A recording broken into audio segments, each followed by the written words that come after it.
¿Puede alguien saber con plena certeza si es salvo, sí o no? ¿Sí? ¿Ustedes creen que sí? ¿Puede alguien saber con plena certeza si es salvo o no? Que alguien declare que está seguro de su salvación parece ser un acto de tremenda arrogancia, ¿verdad?, entre nosotros. Cuando nosotros manifestamos y asentamos con seguridad que yo soy salvo, que Cristo me ha salvado, que yo tengo la entrada al cielo cuando yo parta de este cuerpo, de este mundo, parece sonar un poco arrogante, ¿no? ¿Quién eres tú para decir algo así, para saber que tú eres salvo o no? Sin embargo, la Biblia, hermanos, nos llama a hacer de nuestra salvación un asunto de certeza para cada uno de nosotros. Es un llamado. Dios quiere, Dios desea, es la voluntad de Dios que nosotros tengamos la certeza de nuestra salvación.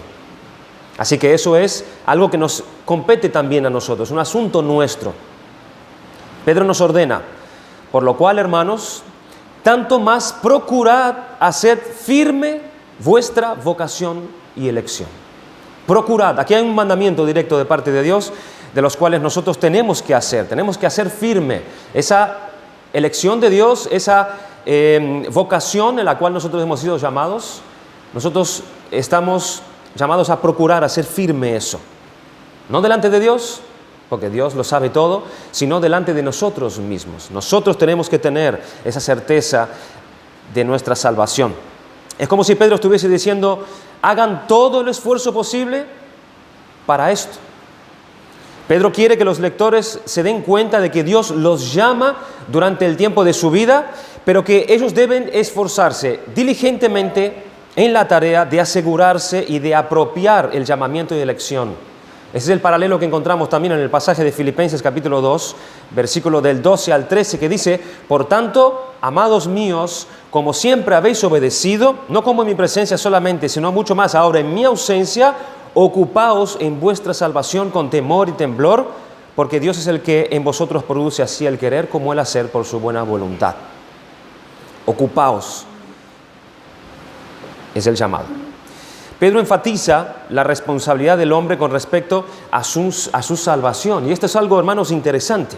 La elección y el llamamiento son y seguirán siendo actos redentores de Dios y solamente de Dios. Es Dios quien elige y es Dios quien redime por medio del sacrificio de Cristo a la persona. Eso es algo de Dios. Es Dios quien escoge al hombre desde la eternidad, pero es la tarea del hombre la de apropiarse de esta salvación para estar absolutamente seguro del llamado que Dios ha hecho en él, lo que ha convocado en él, y para poder vivir en el conocimiento del Hijo de Dios.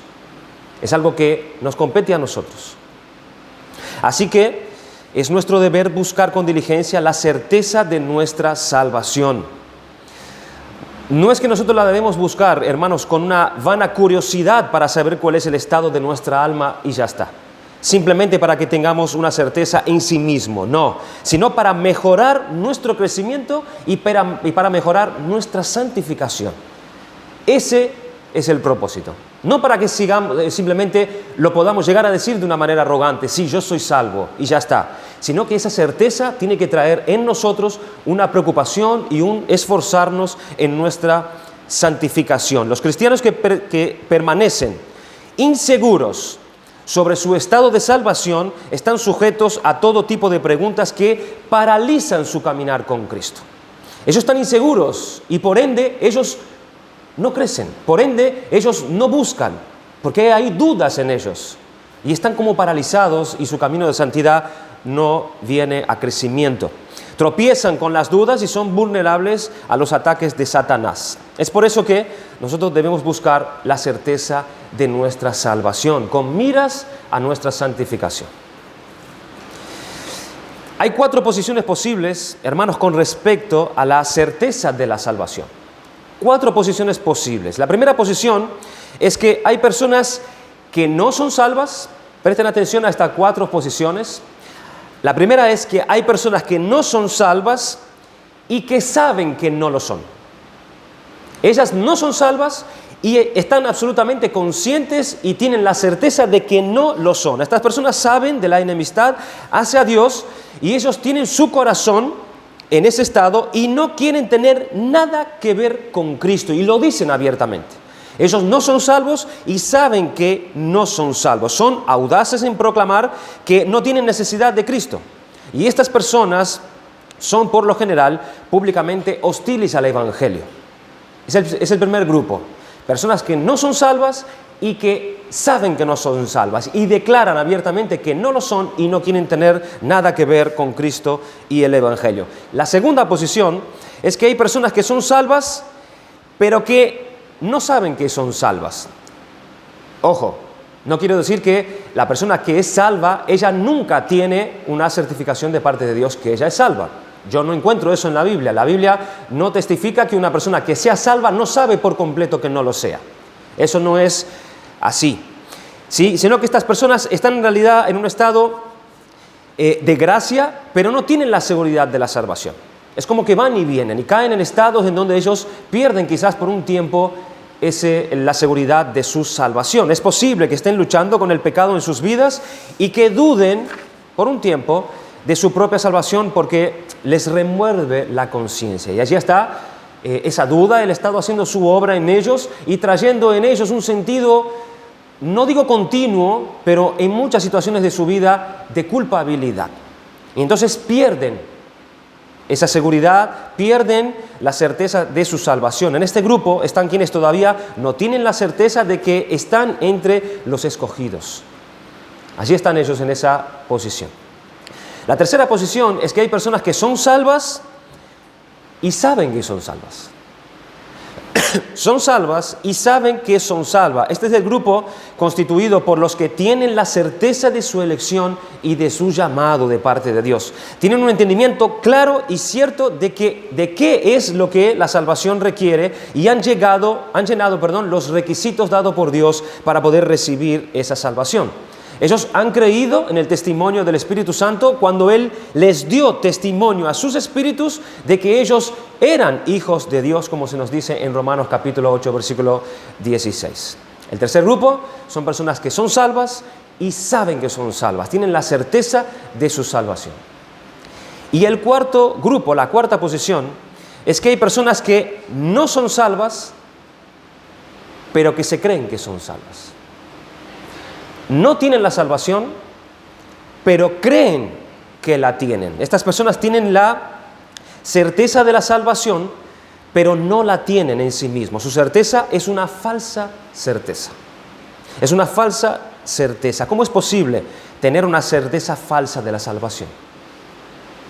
Es posible tener una certeza falsa de la salvación. Si es posible tener una certeza falsa de la salvación, ¿cómo podemos saber si estamos en la tercera posición o en la cuarta posición? Porque el que está en la tercera posición, él tiene la certeza de su salvación y él es salvo. Y estas personas que no son salvas tienen también una certeza de la salvación. ¿Cómo podemos saber entonces si estamos en el tercer grupo o en el cuarto grupo?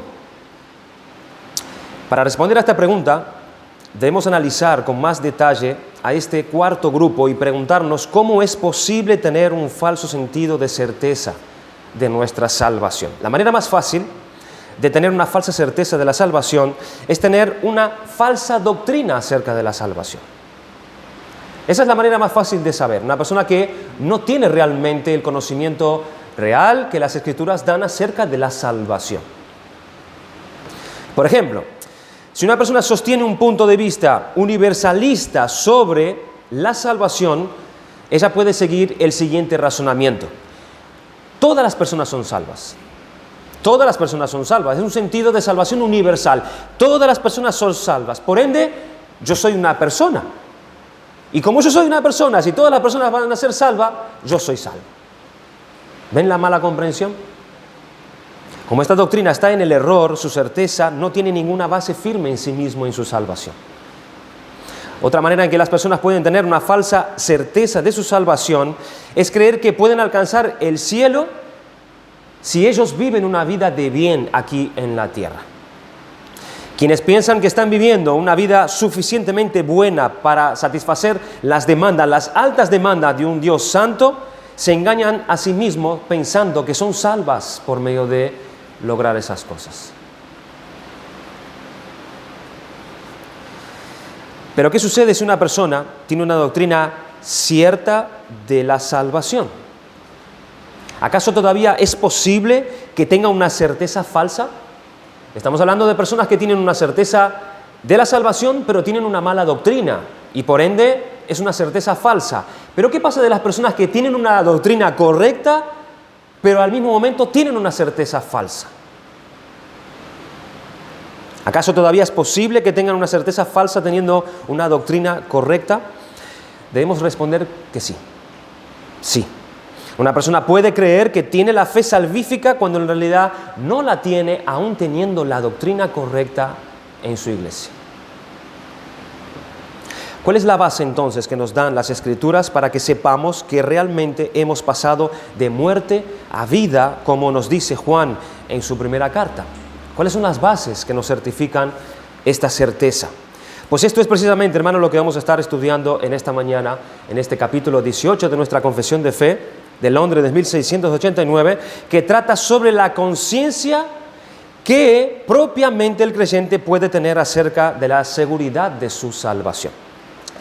Ahora, hablando sobre esta salvación segura y eterna por cuanto Dios la garantiza, obrando la perseverancia en aquellos que son sus santos, en este capítulo veremos la conciencia que de este asunto puede tener los santos, estos verdaderos hijos de Dios.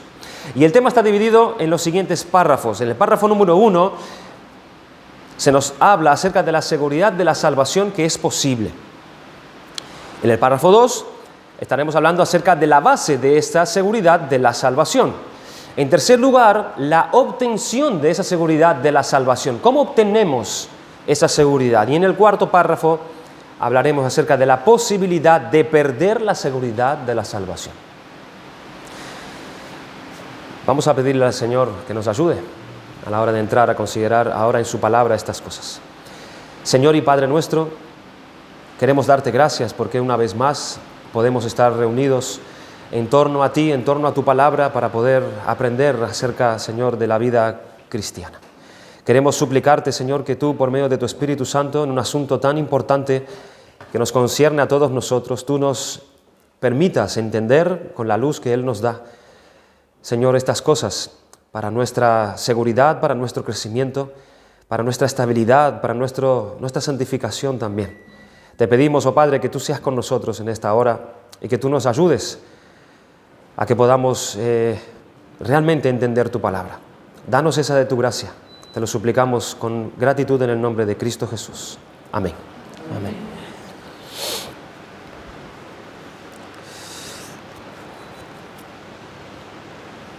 Vamos a leer este primer párrafo, hermanos, entonces, que dice así. Aunque los creyentes que lo son por un tiempo y otras personas no regeneradas vanamente se engañan a sí mismos con esperanzas falsas y presunciones carnales de hallarse en el favor de Dios y en estado de salvación, pero la esperanza de ellos perecerá.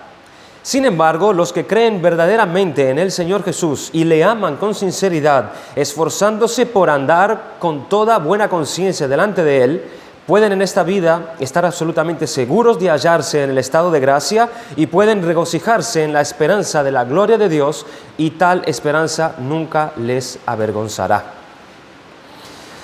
Hay dos ideas que se requiere recalcar en este párrafo en cuanto a la posibilidad de esta seguridad. El primer punto es el peligro de esta posibilidad.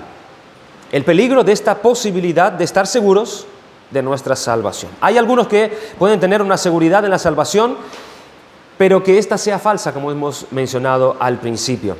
Esto le es a esta persona de gran peligro que en verdad ellos no son salvas y no tienen realmente la salvación que se les requiere, pero a ellos creen que lo son, creen que la tienen. O dicho de otro modo, más crudo, quienes yendo por el sendero que va hacia la condenación y hacia el infierno, ellos creen y se engañan a sí mismos pensando que están en el sendero que va hacia la gloria. Esto es un peligro.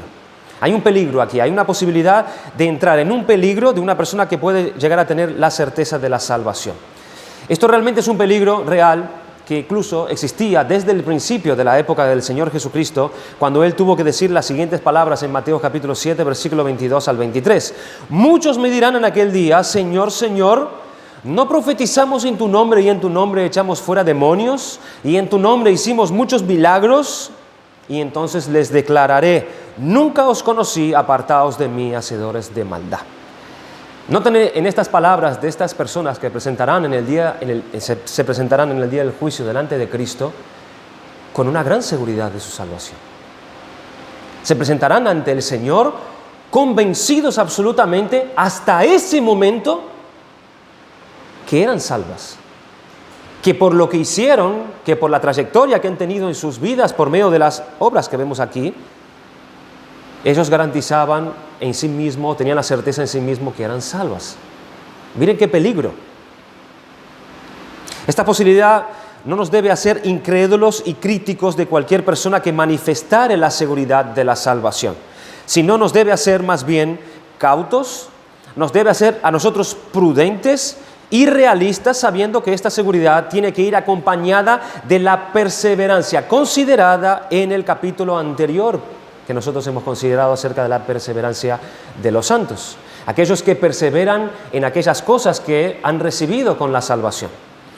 Ellos permanecen en fe, ellos perseveran en el arrepentimiento, perseveran en la palabra, perseveran en la oración, perseveran en los mandamientos, etcétera y etcétera.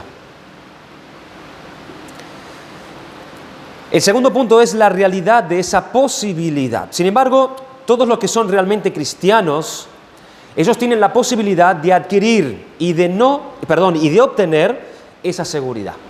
Tienen la posibilidad, hay una posibilidad que da Dios de que el creyente tenga la certeza, la seguridad de su salvación. Aquellos que aman sinceramente al Señor, ellos sí o sí se esfuerzan en andar delante de Él. Pueden tener esta clase de certeza y seguridad, la pueden tener. Y estas personas no es un grupo especial de creyentes, no es una élite que ellos han recibido de parte de Dios, algo especial por el cual ellos pueden andar seguros en sus vidas creyentes.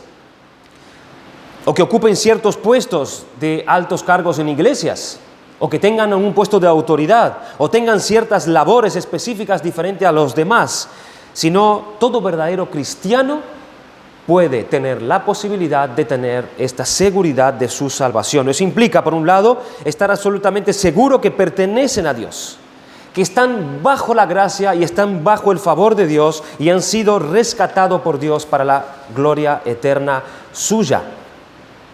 Hay personas que dicen que en esta vida la seguridad es imposible para el cristiano. Es imposible. Eso es, hermanos, por ejemplo, la enseñanza de la Iglesia Católica Romana, que considera esta doctrina de la seguridad como una de las enseñanzas más peligrosas y cuestionables del protestantismo. Toda la enseñanza de la Iglesia Católica es que los cristianos no pueden tener la seguridad de la salvación. Ellos declaran que la Biblia no enseña eso, que el creyente no puede tener la seguridad de su salvación. Lo único que pueden hacer es confiarse de la Madre Iglesia. Pero eso no es seguridad, porque se mantienen y van a estar dependientes, si es así, permanentemente de la Iglesia y de los sacramentos que dice la Iglesia que tenemos que estar de manera continua. Pero esta idea de que los cristianos pueden tener alguna seguridad interior les es completamente aborrecible y una herejía sumamente peligrosa según ellos. Pero escuchen las palabras de Pablo a Timoteo en 2 de Timoteo 1:12. Él dice, por lo cual asimismo padezco esto, pero no me avergüenzo porque yo sé a quién he creído. Y estoy seguro que es poderoso para guardar mi depósito para aquel día. En otra traducción dice, porque yo sé en quién he puesto mi confianza y estoy convencido que es poderoso para guardar para aquel día lo que le he confiado. Hay una seguridad aquí de parte del apóstol. Él tiene una certeza absoluta Primeramente, en quien Él ha puesto su confianza, y en segundo lugar, que aquel a quien ha puesto su confianza guardará por completo. Muchos traductores coinciden que acá cuando habla de depósito, está hablando de su completa salvación. Guardará mi completa salvación, y dice en aquel día. Aquel día es aquel día, el gran día de redención, cuando Cristo se manifieste por segunda vez en la tierra. Yo sé que este Dios en quien yo he confiado es digno de confianza y ciertamente guardará en forma completamente segura lo que le he confiado para guardar y proteger. El apóstol Pablo estaba seguro de esto. Son las consecuencias de semejante seguridad que es el regocijo de tal esperanza firme y segura en el corazón de él. Vamos a considerar el párrafo 2, donde estaremos hablando entonces de la base de la seguridad de la salvación. ¿Cuáles son estas bases en las cuales el creyente descansa para su seguridad? Dice en el párrafo 2, esta certeza no es una mera persuasión conjetural y probable, fundada en una esperanza falible, sino que es una seguridad infalible de fe, basada en la sangre y la justicia de Cristo reveladas en el Evangelio, y también en la evidencia interna de aquellas virtudes del Espíritu en las cuales se les hacen promesas, y en el testimonio del Espíritu de adopción, testificando con nuestro espíritu que somos hijos de Dios, y como fruto suyo mantiene el corazón humilde y santo.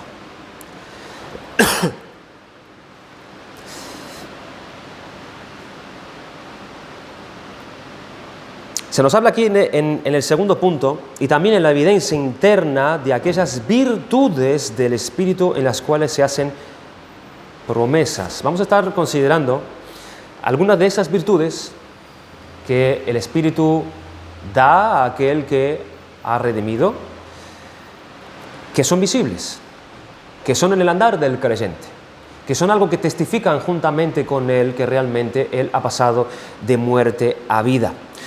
No consiste, hermanos, en algo subjetivo, que tú te trates de convencer a ti mismo.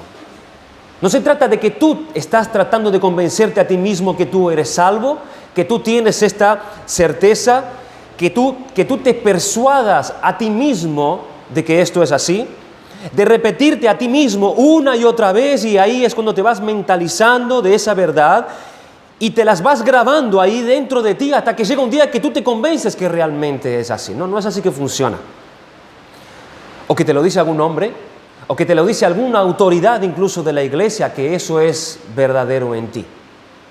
No. Pero tampoco viene por alguna revelación especial. Esta certeza no viene por ningún sueño, no viene por algún testimonio particular y propio del Espíritu contigo en alguna revelación que Él te ha dado. No funciona de esta manera tampoco. O que desde el cielo te diga algo con respecto a tu eternidad para que tú estés seguro de tu salvación. No. Sino por estas razones. Vamos a estar considerando la primera.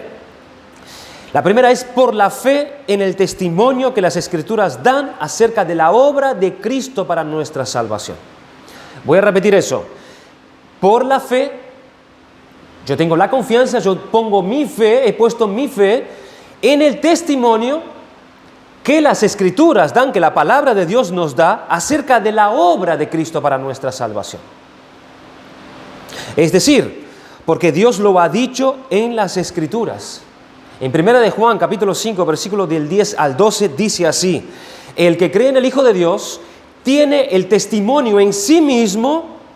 El que no cree en Dios le ha hecho mentiroso, porque no ha creído en el testimonio que Dios ha dado acerca de su Hijo. Y este es el testimonio, 2 puntos, que Dios nos ha dado vida eterna, y esta vida está en su Hijo. El que tiene el Hijo tiene la vida, y el que no tiene al Hijo de Dios no tiene la vida. Esta es una palabra, es un testimonio que Dios mismo da acerca de su Hijo y acerca de aquellos que creen en el testimonio acerca de su Hijo, que tienen la vida eterna. Que tienen la vida eterna. Así entonces, la primera base de mi seguridad es que se afirma aquí en la palabra de Dios. en su palabra. Esa es la primer base, lo que testifica la palabra de lo que Cristo ha hecho por mí para mi salvación. Y testifica la palabra que si yo pongo mi fe en ese testimonio que Él da acerca de su Hijo, yo tengo la vida eterna. Y si no la creo, como dice ahí, lo hago a Dios mentiroso. Encontraremos la misma enseñanza en Juan capítulo 3, versículo 3, que dice: el que recibe su testimonio, es decir, el testimonio de la verdad, este atestigua que Dios es veraz. ¿Quién? El que recibe el testimonio, el que cree en lo que Dios ha dicho. Así entonces, hermanos, al creer, estamos poniendo nuestro sello sobre la verdad y diciendo: Dios es verdadero. Lo que Dios dice es verdadero. Pongo mi sello sobre eso que ha dicho Dios. Es otra forma de afirmar que si no creo, vengo a decir entonces que no creo a Dios, o que vengo a decir entonces que Dios es un tremendo mentiroso. Así entonces, ¿qué es lo que Dios ha dicho? ¿Cuál es el testimonio de Dios? Mencionemos algunos pasajes. En Juan capítulo 16, por ejemplo, se nos dice: el que cree en el Hijo tiene vida eterna. No dice tendrá, dice tiene vida eterna. Pero el que rehúsa creer en el Hijo no verá la vida, sino que la ira de Dios está sobre él. Dios está llamando, hermanos, a que nosotros creamos su propio testimonio acerca de su Hijo. En Juan capítulo 5, versículo 24, de cierto os digo, el que oye mi palabra y cree al que envió, no dice no tendrá, sino que tiene vida eterna. Y no vendrá a condenación, mas ha pasado de muerte a vida. Es algo que sucede en el momento ese. Él ha pasado de muerte a vida en el momento que él ha creído en la palabra de Dios. En Juan capítulo 6, versículo 47 dice: de cierto os digo, el que cree en mí tiene ahora la vida eterna. El que cree en mí. Tomemos un versículo de Hechos que dice: de este dan testimonio todos los profetas, dijo Pedro, que todos los que en él creyeren recibirán perdón de pecados por su nombre. Hechos 10, 43. En el mismo momento que creemos en él, recibimos entonces, hermanos, la remisión de nuestros pecados. La culpa de nuestros pecados son retiradas de sobre nosotros. En el mismo momento en que creemos. Pablo, predicando en Antioquía de Pisidia, él dijo: de todo aquello de que por la ley de Moisés no pudisteis ser justificados, en él es justificado todo aquel que cree. ¿Escucharon todos estos testimonios de Dios? Pues esta es la primera base, hermanos, para nuestra seguridad. Por la fe en el testimonio de las Escrituras dan acerca de la obra de Cristo para nuestra salvación. Pero esta es solo la primera base de nuestra seguridad. Pero por desgracia, hay personas que dirían que esa es la única base, que no es preciso nada más y se niegan a ir aún más allá. Y existe una clase de enseñanzas, hermanos, que se acerca a las personas diciendo: esto es lo que dicen las Escrituras. ¿Tú estás de acuerdo con ello? ¿Tú crees en eso? Si contestas sí, te dicen: perfecto, ya está, eso es suficiente. Con proclamar que tú dices que crees, ya es suficiente.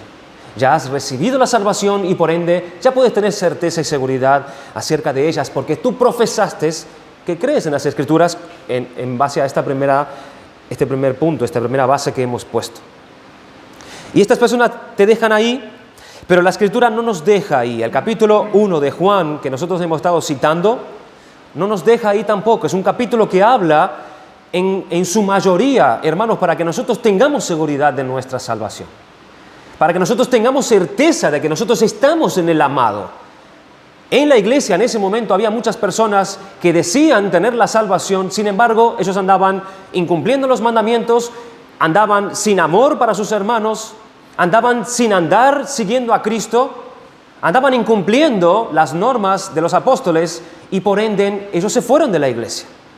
Se apartaron de nosotros, dice él. Había un peligro ya en ese entonces, en donde habían personas que solamente habían dicho: creemos. pero luego no tenían testimonio, no daban el testimonio de ello. Hubo un tiempo en que dijeron que creían en todas estas cosas y no cabe duda que ellos quizás manifestaban una cierta felicidad entre sus hermanos, pero no eran de nosotros, dice Juan, porque si hubiesen sido de nosotros, habían permanecido con nosotros, pero salieron de nosotros para precisamente manifestar que no todos son de nosotros. Primera base es creer en el testimonio que Dios da en su palabra acerca de la obra de Cristo para nuestra salvación. La otra obra del Espíritu, la otra base, es la obra que el Espíritu ha hecho y hace en nuestro interior. En 2 de Pedro, capítulo 1, versículo del 8 al 10, dice: porque si estas cosas están en vosotros y abundan, no os dejarán estar ociosos ni sin fruto en cuanto al conocimiento de nuestro Señor Jesucristo. Pero el que no tiene estas cosas tiene la vista muy corta, es ciego, habiendo olvidado la purificación de sus antiguos pecados, por lo cual, hermanos, tanto más procurad hacer firme vuestra vocación y elección, porque haciendo estas cosas no caeréis jamás. Uno sabe qué es lo que había antes y uno sabe, hermanos, qué es lo que hay ahora. Eso uno lo sabe, eso uno lo percibe. Por dónde iba antes y por dónde éste va ahora. Uno puede ver los cambios que ha habido en la propia persona. Uno puede ver eso. ¿Cuál puede ser uno de los testimonios que nos da el Espíritu? De la obra del Espíritu en la persona que nos puede dar evidencia de que podemos tener seguridad en nuestra salvación. Uno de ellos es muy conocido, es el amor a los hermanos. El amor a los hermanos. Nosotros sabemos que hemos pasado de muerte a vida en que amamos a los hermanos. ¿Cómo sabemos, hermanos, que hemos pasado de muerte a vida? Por el amor a los hermanos. Pero qué bueno esto, ¿verdad? Qué bueno esto, que nosotros podamos preferir estar con nuestros hermanos antes de ir al cine, antes de ir a otro lado, y podemos estar tan de buena onda con nuestros hermanos casi siempre. Si yo amo a mi hermano, va todo bien. Yo puedo decir que tengo la seguridad de mi salvación. Hermanos, pero tengamos cuidado. Tengamos cuidado porque Juan define a lo que se refiere con amar a los hermanos. Sí que incluye lo que nosotros acabamos de decir. Tenemos que tener una buena comunión con nuestros hermanos, pero eso no es suficiente. Juan prosigue diciendo: en esto hemos conocido el amor, en que Él puso su vida por nosotros, también nosotros debemos poner nuestras vidas por nuestros hermanos. ¿Ven que no es un amor de palabra? No es un amor simplemente meloso. Miren la comparación que Él hace. Es dar la vida. Y aquí, cuando habla en el contexto aún de Cristo, que su amor ha sido manifestado por nosotros, en que Él dio su vida por nosotros, no está hablando más bien en sí de su entrega, de su sacrificio, sino que está hablando de todo lo que Él hizo, de todo lo que Él se entregó, de todo lo que Él se privó, no solo de su vida física allí para pagar la paga del pecado, sino de todo lo que Él hizo. Y ahora Él dice, tomando esa comparación, ahora dice, nosotros para manifestar nuestro amor, tenemos que hacer lo mismo. Tenemos que entregarnos del todo. No es poner tu vida por los hermanos, es entregarte por completo por sus hermanos. Es acción, es activo. No es palabras. En que amamos a nuestros hermanos. Estas personas que estaban allí en la iglesia, en el contexto de Juan, seguramente no existía esto. Por eso él llama a esto. El amor hacia los hermanos, la entrega por los hermanos, es que va a manifestar que realmente tú has pasado de muerte a vida, que tú eres verdaderamente un creyente. Esa es una parte del amor a los hermanos. Dice en el versículo 17 y 18, pero el que tiene bienes de este mundo y ve a su hermano pasar necesidad y cierra contra él su corazón, ¿cómo mora el amor de Dios en él? Hijitos míos, no amemos de palabra ni de lengua, sino de hecho y en verdad. Ven que es más profundo, es más comprometido esto. Esta evidencia que da seguridad de mi salvación, es algo que tenemos que tener en cuenta.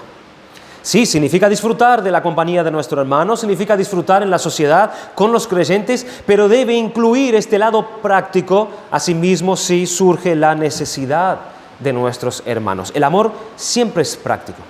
El amor siempre está haciendo cosas, así que tengamos cuidado, hermanos, de no aplicar mal esto y de que estemos entendiendo de una manera profunda y verdadera la Escritura cuando se nos dice que uno de los testimonios de la obra del Espíritu en el creyente que le da seguridad de su salvación es este sacrificio por los hermanos. En segundo lugar, la obra del Espíritu que nos menciona Juan es guardar sus mandamientos. Es guardar los mandamientos de Dios. Lo expresa de este modo. Y en esto sabemos que nosotros le conocemos si guardamos sus mandamientos. Conocer a Dios es tener una relación íntima con Él. Conocer a Dios es haber conocido al Padre, al Hijo y al Espíritu Santo. Conocer a Dios es haber obtenido la salvación de parte de Dios. Y en esto le conocemos. Había gente que decía que conocía a Dios, pero no obedecía los mandamientos de Dios. En esto le conocemos, si guardamos sus mandamientos. Lo expresa de este modo, allí en Juan 2:3. Pero Juan insiste en esto, en el capítulo 5, él dice, pues este es el amor de Dios, que guardemos sus mandamientos. Que guardemos sus mandamientos. De modo que, al leer la Biblia y ver que dice que nosotros no hagamos ciertas cosas, o que nosotros no hagamos ciertas otras cosas, que nosotros habíamos cambiado nuestro rumbo de vida y ahora estamos observando la palabra de Dios para saber cómo tenemos que andar, ahora estamos interesados en conocer la voluntad de Dios para nuestras vidas. Hermanos, va a contracorriente esto. Nos resulta gravoso a nosotros ahora ir a obedecer lo que Dios dice en su palabra, guardar sus mandamientos. Estamos poniendo en práctica estas cosas. Esta es una prueba por la que podemos examinarnos si tenemos vida o no. Si estamos guardando su palabra. Si hay un interés en nosotros en obedecer la palabra de Dios.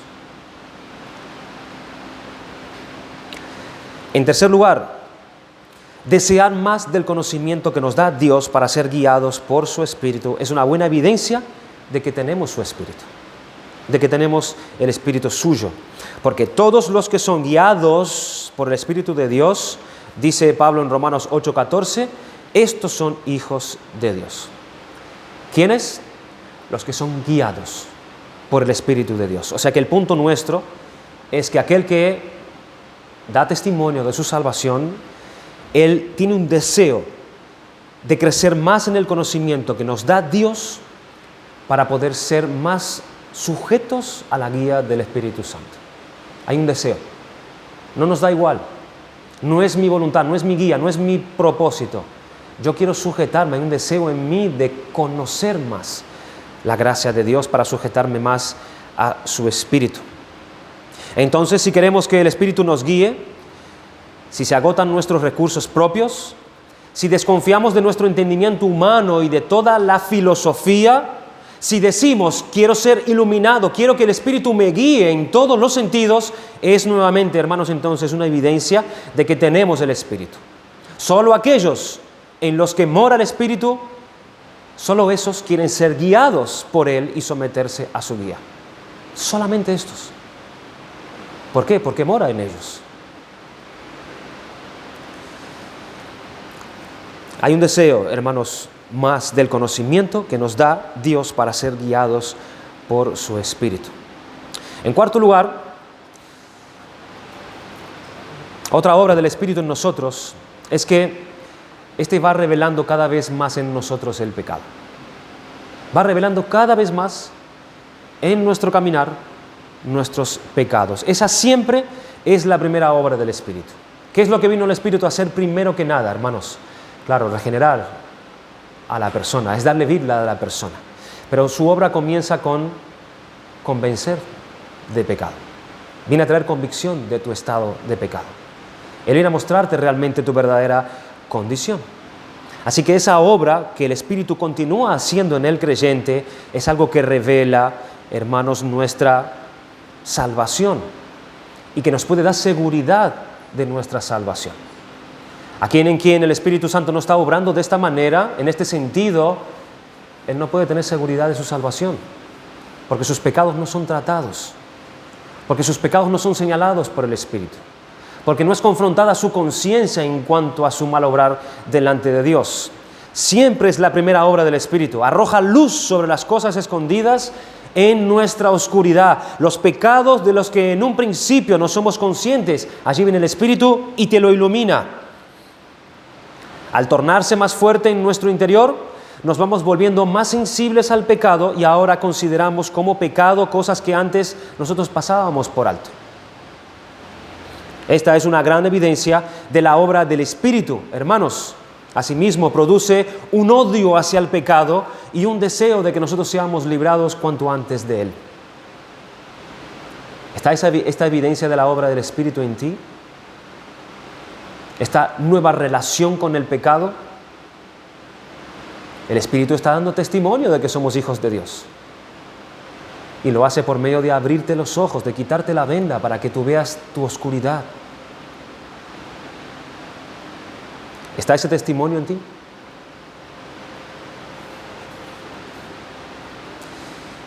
El tercer testimonio del Espíritu Santo en nuestro interior.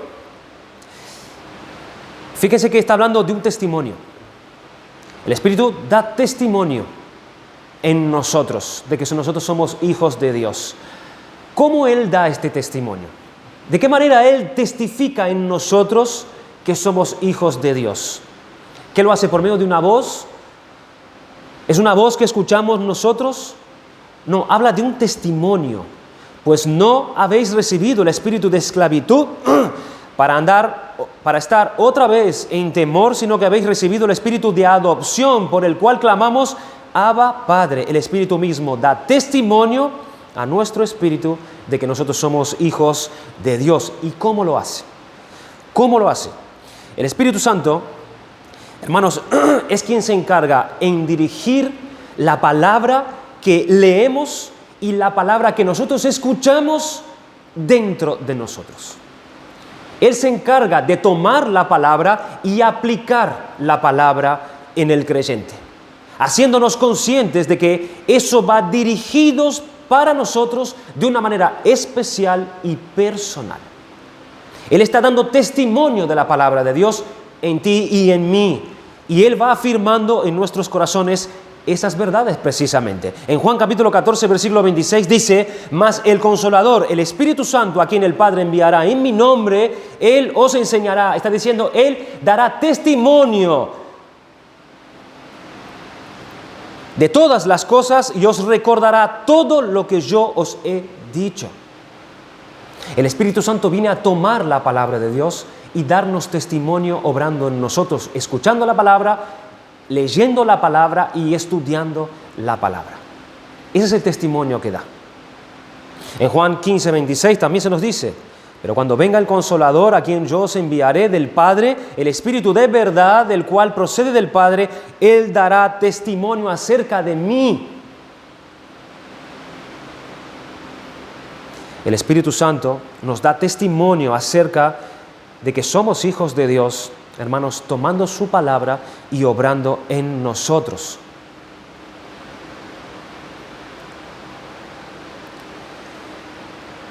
Miren lo que dice el tercer párrafo acerca de esta seguridad. Esta seguridad infalible no pertenece a la esencia de la fe hasta tal punto que un verdadero creyente no pueda esperar mucho tiempo y luchar con muchas dificultades antes de ser partícipe de tal seguridad. Sin embargo, siendo capacitado por el Espíritu para conocer las cosas que le son dadas gratuitamente por Dios, puede alcanzarla sin una revelación extraordinaria, por el uso adecuado de los medios, y por eso es el deber de cada uno ser diligente para hacer firme su llamamiento y elección, para que así su corazón se ensanche en la paz y en el gozo en el Espíritu Santo, en amor y gratitud a Dios y en fuerza y alegría en los deberes de la obediencia, que son los frutos propios de esta seguridad. Así está de lejos esta seguridad de inducir a los hombres a la disolución. Esto es un poco más de lo que nosotros hemos venido hablando en este capítulo 2. Aquellas cosas que producen esta seguridad en nosotros. Y mira qué interesante lo que dice allí, que no solamente produce este tipo de obras en querer mantenernos en guardar la palabra de Dios, sino que obra en nosotros en amor, en gratitud a Dios, en fuerzas, en alegría, en los deberes de la obediencia, que son los frutos propios de esta seguridad. Allí está hablando de frutos que nos da esta seguridad de nuestra salvación.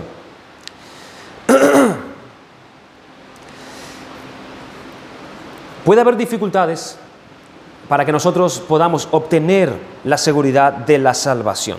La confesión nos declara, hermanos, que esta seguridad de la salvación no es algo que viene inherente a la fe viva y verdadera que nos salva. Presten atención. Puede haber un verdadero cristiano que realmente haya creído para salvación en Cristo y que por un tiempo no tenga esa confianza afianzada, esa seguridad afianzada con respecto a su salvación. Es lo que hemos comentado un poco al principio. En Juan capítulo 5, versículo 13, estas cosas os he escrito a vosotros que creéis en el nombre del Hijo de Dios, para que sepáis que tenéis vida eterna y para que creáis en el nombre del Hijo de Dios. ¿Qué quiere hacer Juan con estas palabras cuando él dice, estas cosas os he escrito para que ustedes sepan esto? Juan, hermanos, no les está escribiendo a inconversos. Juan les está escribiendo a creyentes. Les escribo esto para que ustedes sepan ciertas cosas. Juan quiere asegurar a esos creyentes su identidad, para que ustedes crean, para que ustedes sepan esto, que sepan que ellos tienen la vida eterna.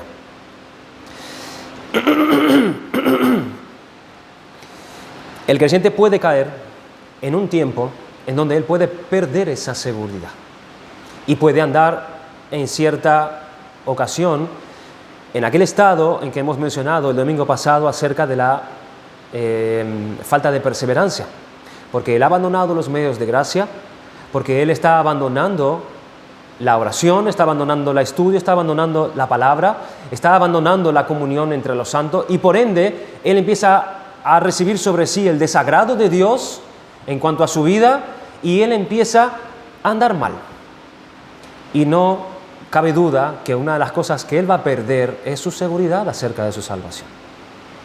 Él puede caer allí y puede estar un tiempo por andar desordenadamente en falta de seguridad y empieza a venir dudas en él y puede empezar a preguntarse si Dios lo salvó realmente o no. Permíteme decir algo sobre la diferencia entre la verdadera y la falsa seguridad y vamos terminando. En general se debe esta falsa seguridad, como hemos dicho al principio, a una mala enseñanza, a una falsa evangelización, a que vayamos y empujemos a las personas a tomar decisiones o intentar que estas personas nazcan antes de que ocurra el proceso de la obra del Espíritu Santo. Nuestro Señor habló, hermanos, de las personas que habrían de ir a Él. Como os dijimos al principio, Señor, ¿no profetizamos en tu nombre y en tu nombre hicimos muchos milagros? Y sin embargo, hermanos, Él les dirá, nunca os conocí, apartaos de mí, hacedores de maldad. Ellos pensaban que estaban bien. Tenían una seguridad, pero esa seguridad era falsa.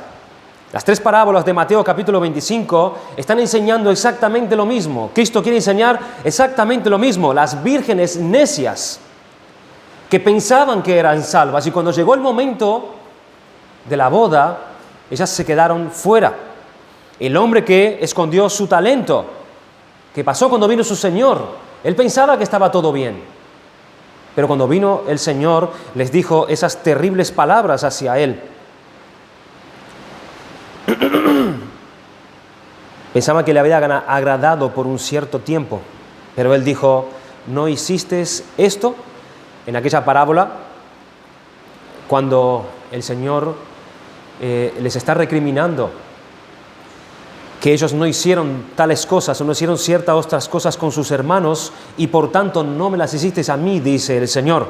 No hiciste esto a mis hermanos y por tanto no me lo habéis hecho a mí. No sois salvos, por tanto no pertenecéis a mí. Es la falsa seguridad. ¿Qué puede entonces asegurarnos que nuestra seguridad es verdadera? Y voy a dar 2 puntos importantes aquí, para que cada uno podamos también escudriñarnos en este interior, en el interior de cada uno, en cómo estamos andando en nuestras vidas. Los cristianos que tienen una verdadera seguridad no dicen que esta sea una gran vida. Ellos no dicen que están viviendo aquí en la tierra la única vida o la gran vida que tienen, ni que estén obteniendo una gran satisfacción en esta vida. No tienen sus ojos puestos aquí. No. Esos hijos de Dios siempre manifiestan una gran humildad porque saben lo que son y que se lo deben todo a Dios. Si nuestra seguridad no nos hace humildes, vamos a estar cumpliendo aquello que la Iglesia Católica enseña, que decir que somos salvos, que decir que tenemos seguridad de nuestra salvación, nos lleva a la arrogancia. Lo que debe ocurrir en el creyente es totalmente lo opuesto. Nuestra seguridad de salvación debe llevarnos a la humildad, porque somos conscientes que nada hemos hecho, que nada tenemos por nosotros mismos, sino que todo se nos es dado. Hemos entendido que el Hijo de Dios se dio por nosotros y la salvación es pura y exclusivamente por gracia. Y si yo puedo tener una seguridad, eso también es por gracia. Por tanto, Él anda humildemente con su seguridad de su salvación.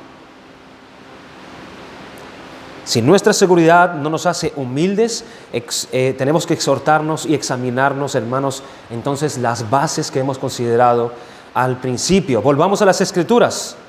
La verdadera seguridad siempre produce humildad en la persona. Asimismo, tiene siempre un efecto en el carácter y en el modo humilde de vivir de esta persona. La seguridad no nos lleva a la arrogancia, sino todo lo contrario, a la humildad. Otra gran prueba de esta, si nos encontramos examinándonos a nosotros mismos. La seguridad de nuestra salvación nos mantiene siempre examinándonos a nosotros mismos. Es una señal de seguridad verdadera. Las personas que tienen una falta de seguridad, ellas no son amigas de la autoexaminación. No quieren. No les interesa autoexaminarse. Obviamente no. ¿Por qué? Porque es algo que va a hacerlas infelices. Si ellas se examinan a sí mismas, ellas se van a encontrar desaprobadas ante Dios. Las va a sacudir y no desean algo así. Ellas prefieren estar proclamando que son salvas y ya está, y no quieren examinarse. No quieren tomar la palabra de Dios y examinarse a sí mismos porque pueden tener malas noticias. Pero las personas que tienen una verdadera seguridad se preocupan tanto de ser completamente correctas delante de Dios, están buscando continuamente el camino de santidad y por ende se examinan siempre a sí misma a la luz de la palabra. Pablo dice: golpeo mi cuerpo y lo pongo en servidumbre, no sea que habiendo sido heraldo para otro, yo mismo venga a ser eliminado. Primera de Corintios capítulo 9, versículo 27. Se examinó a sí mismo constantemente. En 2 de Corintios 13:5, él exhorta a los corintios: examinaos a vosotros mismos si estáis en la fe. Examinaos a vosotros mismos si estáis en la fe. Probaos a vosotros mismos. Y al cristiano le place hacerlo. Al cristiano le place hacerlo. Porque él quiere santificarse. Él quiere descubrir esos defectos, esos pecados, esas piedras de tropiezo. Él las quiere conocer, para que con la ayuda de Dios esas sean quitadas en su camino de santidad. Él se examina a sí mismo constantemente. Si el justo con dificultad se salva, ¿en dónde aparecerá el impío y el pecador? Por tanto, él se examina a sí mismo. El cuarto párrafo, simplemente, hermanos, lo vamos a leer para poder dar conclusión a este capítulo 18 de la seguridad de nuestra salvación. Dice así el párrafo 4. La seguridad de la salvación de los verdaderos creyentes puede ser de diversas maneras. zarandeada, disminuida e interrumpida, como por la negligencia en conservarla, por caer en algún pecado especial que hiere la conciencia y contriste el espíritu, por alguna tentación repentina o vehemente, por retirarles Dios la luz de su rostro, permitiendo aún a los que le temen que caminen en tinieblas y no tengan luz. Sin embargo, fíjense que esa es una realidad, sin embargo, nunca quedan destituidos de la simiente de Dios y de la vida de fe, de aquel amor de Cristo y de los hermanos, de aquella sinceridad de corazón y conciencia del deber, por los cuales, mediante la operación del Espíritu, esta seguridad puede ser revivida con el tiempo y por los cuales, mientras tanto, los verdaderos creyentes son perseverados de caer en total desesperación. Y es un poco más de lo que hemos estado también mirando. Por desagradar a Dios, caemos en la falta de luz, Dios retira de nosotros su gracia y podemos estar un tiempo en esas tinieblas, faltos de seguridad de nuestra salvación. Si los cristianos caen en el pecado, sin embargo, tendrán, hermanos, un sentimiento de condenación que a su vez probablemente les conduzca a la duda. Pero eso no significa que ellos hayan perdido su fe, no significa que ellos hayan perdido el amor a Cristo. Muy bien pueden contrastarse en un estado de debilidad hasta haber confesado y abandonado el pecado cuando el Espíritu ya venga y vuelva a vivificarlo otra vez en el camino y de su guía. Eso es algo frecuente, ¿no? Y estos no son algo frecuente, me refiero, en el mismo creyente que puede caer en estados así y estar faltos de seguridad. Pero es cierto que esto lo encontramos, hermanos, en todas las iglesias. En todas las iglesias está estos 4 grupos de personas que hemos visto al principio. Bueno, menos el primero, ¿verdad? Que son personas que no son salvas y no quieren saber nada acerca de la salvación. Pero estos son buenos testimonios de parte de Dios, como hemos dicho, que nos dan para que nosotros podamos realmente examinarnos a la luz de estas cosas, para que aquellos que tienen la salvación, no que tengan seguridad, sino que tengan más seguridad y esto produzca realmente los frutos de santificación del Espíritu Santo. Y aquellos que tienen una seguridad falsa, que también pueden examinarse a sí mismos, porque nosotros podemos estar en esa condición.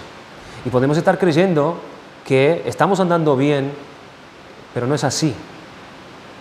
Y te animo a que tú te examines a ti mismo con conciencia y con sinceridad para que tú puedas realmente ver si estás en la salvación. Para que si no es así, para que si el Espíritu de Dios por su gracia te revela que no es así, tú puedas clamar y Dios con su misericordia te salve, te dé la fe que necesitas y aplique sobre ti los méritos de la obra de Cristo para que tú sí puedas recibir verdaderamente la salvación que solo Él puede dar. Y puedas decir delante de Dios, por el testimonio del Espíritu, que tú eres salvo, que tú eres un hijo de Dios. Porque Dios lo dice. Amén. Vamos a dar gracias al Señor por su palabra.